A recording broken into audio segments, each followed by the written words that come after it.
Hello, good day. Meron tayo ditong ginawang bagong automated books. So, meron na po itong financial statement. Bali sa journal po tayo mag-e-entry muna.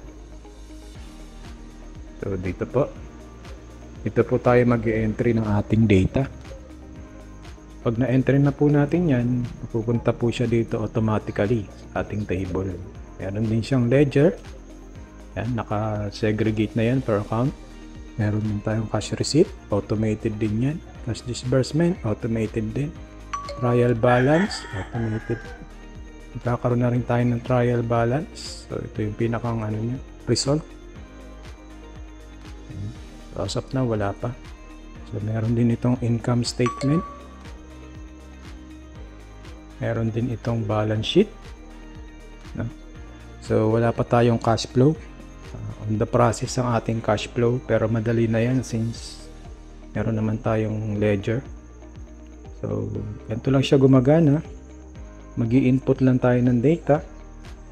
After natin mag-input ng data, i-click lang natin yung tapos yung mga account dito is naka-auto-populate naman yan. So, madali kayong makakapag-type. Click lang natin yung save entry. Tapos automatic yan, mag-save na siya. So, bigyan natin ng example. So, ito. Paste ko lang yung data rito. Yan. So, ito yung ating sample data para mabilis. So, automatic siya magpapopulate sa ating mga books of accounts. No? So, sa ledger lang tayo una mag-i-input, tapos automatic na siya. Kakaroon na tayo ng ledger. Yan. Naka-segregate na yan. Naka-group na yan per account. So, madali na natin makikita. At meron din itong running balance. No? Nakikita natin yung balance per account natin. Kaya, hindi na tayo mahihirapan sa paggawa ng cash flow. So, yan. Kita nyo naman. Auto-computed yung ating mga balance. Yan. So, wala na tayong gagalawin dito, no? Bali, pipindot-pindot na lang tayo rito after natin mag-input sa journal. So, dito naman po is journal muna tayo mag-e-entry. So, ito yung ating cash account. So, dito natin, ito yung gagamitin natin para sa ating cash flow. So, on working in progress pa yung ating cash flow. So, ito rin yung ating cash receipt. Kita nyo?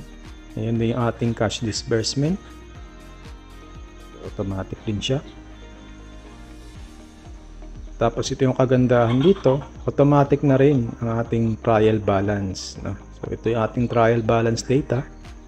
So, makikita natin, meron din siyang type of accounts, meron din siyang balance account. No? So, madali na tayo makagawa ng financial statement dahil automated na to. I-click lang natin itong generate, tapos kakaroon na dito yung pinakang trial balance natin. Click natin itong generate. Tayo lang natin. Ayun na. Tapos na ang ating trial balance. So, ito yung pinakang starting point natin sa paggawa ng financial statement. So, pag nakita nyo yung balance yan, ibig sabihin, tama yung entry natin sa journal. So, kapag hindi ito balance, ibig sabihin, may mali tayong entry sa journal natin. So, ito yung ating income statement. Wala pang laman. So, makakapag-generate din tayo niyan. May pipindutin lang tayo sa taas. Yung financial reports. No? So, punta tayo sa trial balance ulit. Sa income statement. Click natin itong generate financial statement sa taas. Tapos, split seconds lang yan. Tapos na. Ayun na. Financial statements generated. So, ito yung ating income statement. Nakikita natin dyan yung revenue, cost.